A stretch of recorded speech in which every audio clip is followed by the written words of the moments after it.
ایک اور حدیث پڑھی جاتی ہے جو آج میں نے خطبے میں نہیں پڑھی کہ عورت سے 4 باتوں کی وجہ سے نکاح کیا جاتا ہے. اس کی خوبصورتی دیکھی جاتی ہے بعض دفعہ اس کا منصب عہدہ دیکھا جاتا ہے, بعض دفعہ اس کا خاندان دیکھا جاتا ہے, اور بعض دفعہ اس کی دینداری دیکھی جاتی ہے. تو آپ نے فرمایا فظفر بذات الدین تربت یداک, تیری ناک خاک آلودہ ہو, تو سب سے پہلے کیا دیکھ, دین دیکھ اس میں. آج کل یہ چیز بھی مارکیٹ میں لڑکوں میں کیا ہے, شارٹ, ان کو چاہیے شارٹ کپڑوں والی. مارکیٹ میں جب جو چیز شارٹ ہوتی ہے تو کپڑے بھی مارکیٹ میں آج کل کیا چل رہے ہیں, ان کو چاہیے لبرل قسم کی لڑکیاں جو انہوں نے اسکرین پہ دیکھی ہوتی ہیں. لیکن یہ نہیں پتا کہ جب اس لبرل سے آپ کی شادی ہوگی تو تھوڑے دنوں میں جو تمہیں چترول لگائے گی نا, کیونکہ وہ خدا کو نہیں مانتی, تو کیا لگتا ہے اس کا. صحیح ہے, یہ تو خدا نے کہا ہے. حدیث کہتی ہے کہ شوہر اگر عورت کو حکم ہوتا کسی کے سامنے سجدہ کرے تو کس کو, شوہر کو. یہ تو قرآن و سنت کہتے ہیں. لبرل انٹیاں ان باتوں کو نہیں مانتی, وہ کہتی ہیں ویمن رائٹس, جتنا ہمارا رائٹ ہے اتنا ہی آپ کا رائٹ. کما کے دے رہا ہے ٹھیک ہے, نہیں تو پتلی گلی سے نکل. نہیں آ رہی بات سمجھ میں, پھر وہ لگاتی ہے کیا, طبیعت سے دھوتی ہے. آتے ہیں روتے ہوئے لوگ, یہ ہو گیا میرے ساتھ, اور پھر آپ تھوڑے سے آڑے ترشے ہو گئے, کوئی مسئلہ آپ کے اندر پیدا ہو گیا. اس کو ساری ایسی نہیں ہوتی بھائی جو بیان سن رہی ہیں, ان کے علاوہ کی بات کر رہا ہوں. پھر ان کو پسند آ گیا کوئی اور, کیونکہ ان کی تو نظر کی حفاظت بھی نہیں ہے. ایک خاتون نے بتایا میرا میاں جو تھا وہ کسی گرل فرینڈ کے ساتھ گھوم رہا ہے. میں نے اس کو سمجھایا بھائی یہ تو کیا کر رہا ہے, تو کہہ رہے ہیں کہ میری نظر گندی نہیں ہے, ایکچولی میری فرینڈ ہے. یہ ان لوگوں نے نا ایک فلموں سے ڈراموں سے یہ چیز سیکھی ہوئی ہے. فرینڈ شپ لڑکیوں سے الگ ہوتی ہے اور محبت الگ ہوتی ہے. بکواس ہے یہ. مرد کی فرینڈ شپ مردوں سے اچھی لگتی ہے بھائی, لڑکیوں سے اچھی بالکل بھی زنانہ پن ہے یار. تو عورتوں میں گھسا ہوا ہے بغیرت, استغفر اللہ, بغیر کا لفظ کاٹ دینا, کیونکہ بہت سارے لوگ سن رہے ہوتے ہیں وہ ہوتے ہیں یہ نا, وہ کہیں گے صاحب ہمیں یار یہ کہہ رہے. مردوں سے دوستیاں لگاتا ہوا اچھا لگتا ہے, عورت سے ریلیشن بیوی کی صورت میں ٹھیک ہے بس, یا کوئی ایجڈ ہو بوڑھی ہے کہ وہ الگ بات ہے. جوان لڑکی ہے تو کیوں سے دوستی لگا رہے بھائی, اور بدگمانی کتنی پھیلے گی. اللہ سے تو ڈرتے نہیں ہیں, پھر بیویاں کنٹرول کرتی ہیں. تو بیگم نے بولا کہ میرا میاں کسی لڑکی سے دوستی, لنچ ہو رہے ہیں اس کے ساتھ, ڈنر ہو رہے ہیں, میں اعتراض کرتی تو کہتے یہ میری کیا ہے, کلیگ ہے, فرینڈ ہے, میرا کوئی ایسا مجھ سے بدگمانی نہ کرو. اس خاتون بڑی ہوشیار تھی, اس نے کہا ٹھیک ہے کل سے وسیم میرا کیا ہے, فرینڈ ہے. میں لنچ کس کے ساتھ کروں گی. یہ جن لڑکیوں کی خواتین کے بھی میاں یہ حرکتیں کر رہے ہیں ان کے لیے ایک پیکج لے کر آیا ہوں میں. کرنا لیں ایسا نہ وسیم سے دوستی لگا لیں, صرف ایک ڈرانے کے لیے پیکج ہے. مجھے ڈر یہ لگ رہا ہے کل سے ایسا نہ ہو لنچ غفار کے ساتھ ہو رہا ہے, کیونکہ جب ایک دوست جائز ہے تو پھر ان کی نظر میں 20 دوست بھی جائز ہے نا. تو اس خاتون نے کہا, میں نے اپنے شوہر سے کہا ٹھیک ہے بھائی, پھر وہ جو وسیم ہے نا اس کے ساتھ میرا ڈنر, کیونکہ میرا وہ کیا ہے, فرینڈ. غفار کے ساتھ لنچ, وہ میرا کیا ہے. کہہ رہا میرا میاں نے بولا آنکھیں نکال دوں گا, منہ توڑ دوں گا. دل میں چور ہے نا. ابے جب تو یہ لبرل لوگوں کے یہاں ہوتا ہے, یہ تو ہمارا پاکستان ہے, اتنا لبرلزم میں آگے نہیں بڑھا, اس لیے تھوڑا کنٹرول ہے معاملہ. ورنہ جو لبرل کنٹری ہیں ان میں تو ایسا ہوتا ہے. بیگم کہتی ہے, میاں کہتا ہے وہ میری گرل فرینڈ ہے, سوری میری فرینڈ ہے, تو یہ کہتا ہے ٹھیک ہے یہ بھی میرا کیا ہے, فرینڈ ہے. اب نہ وہ اس کو روک سکتا ہے نا کس قانون سے روکیں, کیونکہ انہوں نے فرض تو کیا ہوا ہے کہ ہم نے بدگمان تو ہونا نہیں ہے. ہمارے پاس اسلام ہے, اسلام نے کہا مرد کی لڑکی فرینڈ نہیں ہو سکتی, ایسی کی تیسی. سمجھتے ہو, اور عورت کسی مرد کو فرینڈ, تمہارا فرینڈ تمہارا میاں ہے بس, اس کے علاوہ اور کوئی بھی نہیں ہے. اور تمہارے بھائی جو محرم رشتے ہیں بس, اس کے علاوہ کوئی بھی نہیں ہے. اپنے بھائی کو بلاؤ اپنا فرینڈ, دل کی باتیں بھائی سے شیئر کرو, نہیں تو پھر شوہر کے ساتھ شیئر کرو. سمجھتے ہو گیا نہیں سمجھتے. تو یہ کتنا بڑا اسلام نے ہمیں فائدہ پہنچا دیا نا, کہ ایک ہمارے لیے قانون بنا کے وہ دروازہ ہی بند کر دیا ہمارے لیے. آپ صلی اللہ علیہ وسلم نے فرمایا, ہاں نبی نے فرمایا کہ 4 باتوں سے عورت سے نکاح کیا جائے تو میں سب سے زیادہ فوکس کس کو کرنا ہے, دین کو. یہ نہیں کہا کہ خوبصورتی کو مت دیکھو, خاندان کو مت دیکھو, وہ بھی دیکھ سکتے ہیں آپ, کوئی حرج نہیں ہے, لیکن پہلے نمبر پہ کیا رکھنا ہے, دین کو, تاکہ رشتہ کامیاب ہو. اور آج کل تو دین کو فوکس اس لیے بھی ضروری ہے کہ آج کل خواتین ٹھک سے عدالت سے جا کے خلا لے کے, بچے مارکیٹ سے لے کے شارٹ, پھر کسی مفتی سے فتویٰ لینے کی ان کو ضرورت نہیں ہے. پھر آپ عدالتوں میں بچے دیکھنے جاؤ گے, مہینے میں 1 یا 2 دن, بچے لانے لے جانے کے پیسے بھی عدالت آپ سے لے گی, 18 سال تک کا بچوں کا خرچہ بھی عدالت آپ سے لے گی, اور تعلیم آپ کی بیوی کی مرضی کی ہوگی. پھر جو مرد ڈپریشن میں جاتے ہیں نا, وہ اگر کسی مفتی سے پوچھے گی تو مفتی بتائے گا یہ ناجائز ہے. بھائی بچے رات میں ہفتے میں 1 دفعہ شوہر کے پاس رہ سکتے ہیں, خرچہ ٹھیک ہے وہ دے گا, لیکن تعلیم پھر شوہر کی مرضی کی ہوگی. مفتی تو کنٹرول کر لے گا, دونوں کا خیال کرے گا, وہ یہ نہیں کہے گا کہ بچے چھین لو ماں سے, نہ, بچپن میں بچے کس کا حق ہیں, ماں کے پاس رہیں گے. یہ مفتی گائیڈ کرے گا, دونوں کی رعایت کرے گا, کیونکہ وہ قرآن کی آیت جانتا ہے, لا تضار والدۃ بولدہا ولا مولود لہ بولدہ. اللہ قرآن میں کہتے ہیں میاں بیوی میں بچوں کی وجہ سے نہ باپ کو نقصان پہنچایا جائے نہ ماں کو. اللہ تو دونوں کی رعایت کر رہا ہے, لیکن عدالتیں دونوں کی رعایت نہیں کرتی. عدالت طلاق کے بعد 100% کس کو فیور دیتی ہیں, عورت کو. مرد کی کا بیڑا غرق. تو آپ نے لبرل انٹی سے شادی کر لی, لبرل انٹی آپ کو لوہے کے چنے چبوائے گی عدالت میں. مذہبی تو بیچاری فتویٰ لے گی کہ میرا خلا ہوا بھی ہے کہ نہیں ہوا, صحیح ہے نا, بلکہ پہلے وہ دیکھے گی کہ بلا وجہ مرد سے خلا مانگنا بھی حرام ہے, کوئی معقول ریزن ہوگی تو مانگے گی ورنہ نہیں مانگے گی. پھر بچوں کے بارے میں بھی شریعت کے حکام کو فالو کرے گی. تو اس لیے میرے بھائی یہ 4 دن کے مزے ہوتے ہیں, دیندار عورت کو تلاش کرو, دیندار کو. اور پھر اللہ میاں نے کیا فرمایا, حدیث میں کیا آتا ہے, آپ نے فرمایا تزوج الودود الولود فانی مباحی بکم الامم, یہ بھی خطبے میں پڑھا جاتا ہے کہ ایسی عورت سے نکاح کرو تو تمہیں اولاد دے. لبرل انٹیاں, ان کے اولاد کا سیٹ اپ نہیں ہوتا, کہتے ہیں ایکچولی ہم کو بچے پیدا کرنے کی مشین ہے. آدمی کمانے کی مشین ہے, ساری زندگی کماتا رہے گا.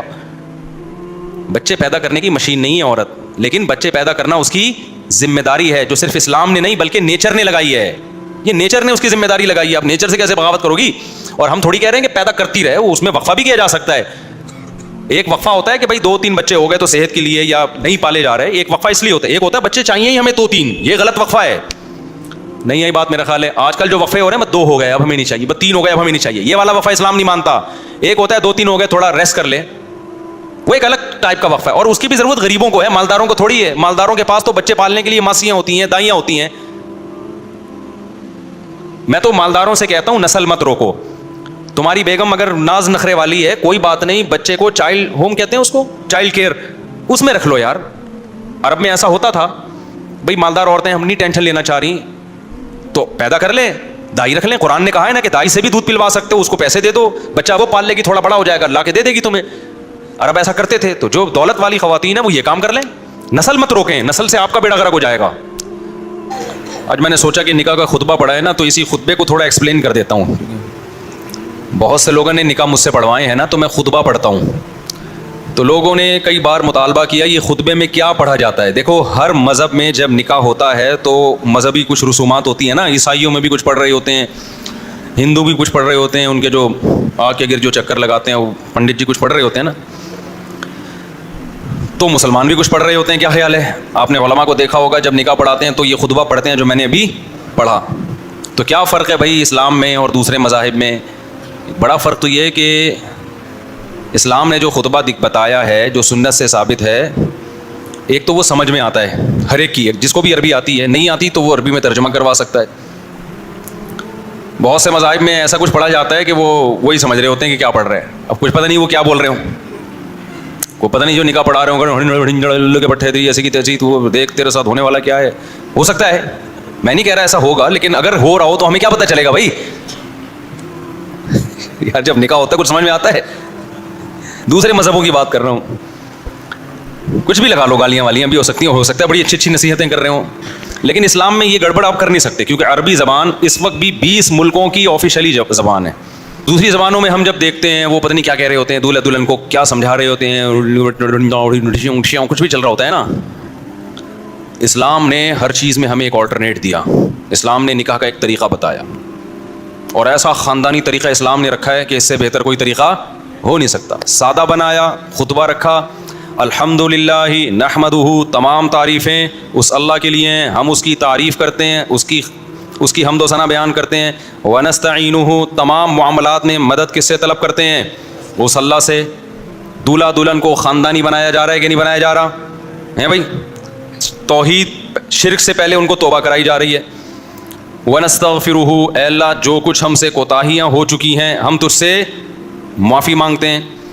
ونؤمن بہ, اسی پر ایمان لاتے ہیں. ونتوکل علیہ, اسی پر پکا اعتماد اور توکل کرتے ہیں. نکاح توکل کے بغیر نہیں ہوتا.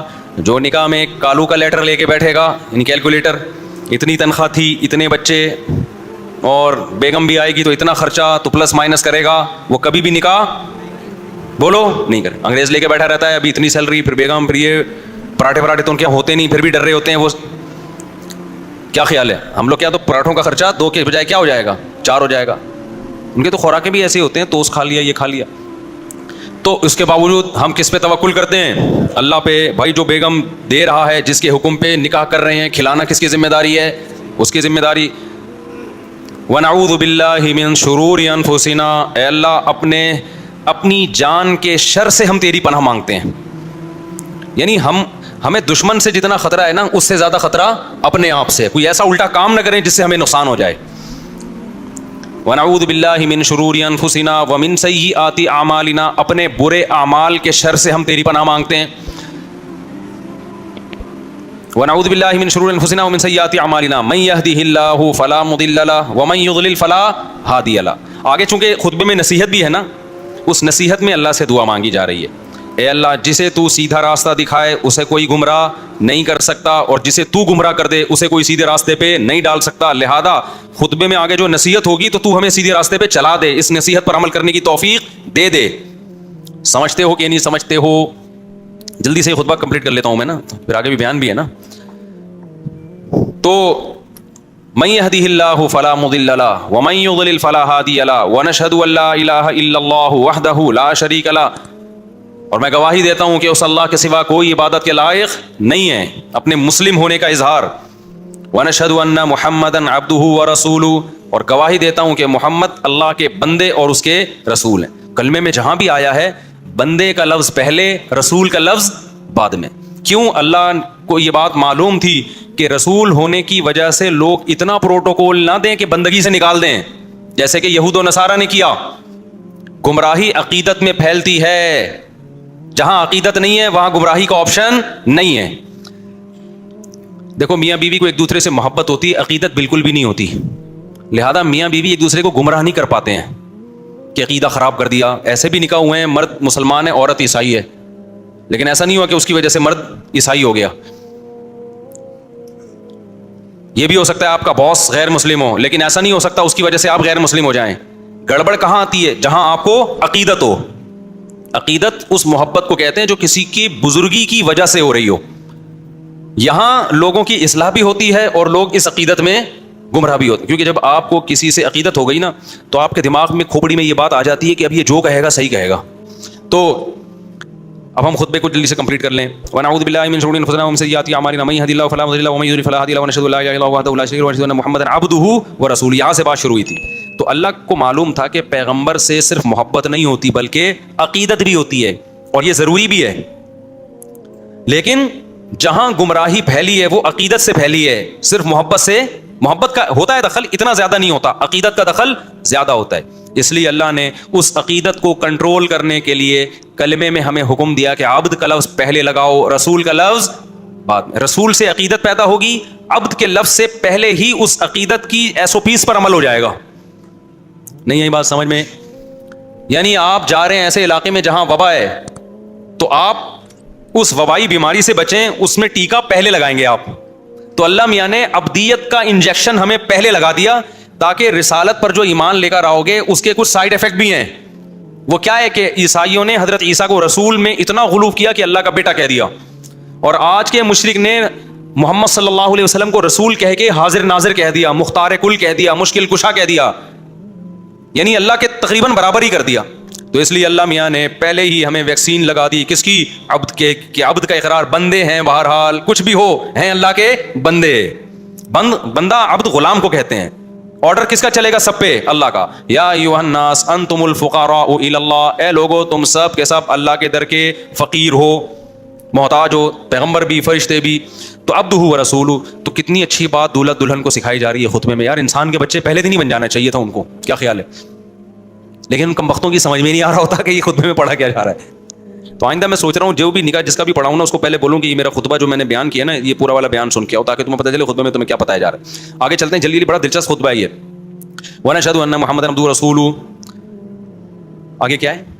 من یہد اللہ فلا مضل. ہاں اما بعد فاعوذ باللہ من الشیطان الرجیم بسم اللہ الرحمن الرحیم. اس کے بعد اب قرآن کی آیتیں پڑھی جاتی ہیں اور حدیث رسول. تو قرآن کی 2 آیتیں پڑھی جاتی ہیں جو اس موقع کے لیے بڑی مناسب ہیں. ایک آیت پڑھی جاتی ہے یا ایھا الناس اتقوا ربکم الذی خلقکم من نفس واحدہ وخلق منها زوجها وبث منہما رجالا کثیرا ونساء. اے لوگو اس رب سے, اپنے رب سے ڈرو جس نے تمہیں ایک آدم اور ایک حوا سے پیدا کیا. تو اللہ میاں نے کیا فرمایا؟ اے لوگو اپنے اس رب سے ڈرو جس نے تمہیں ایک جان سے یعنی آدم سے پیدا کیا, وخلق منها زوجها, اور اسی آدم سے ان کی زوجہ کو پیدا کیا.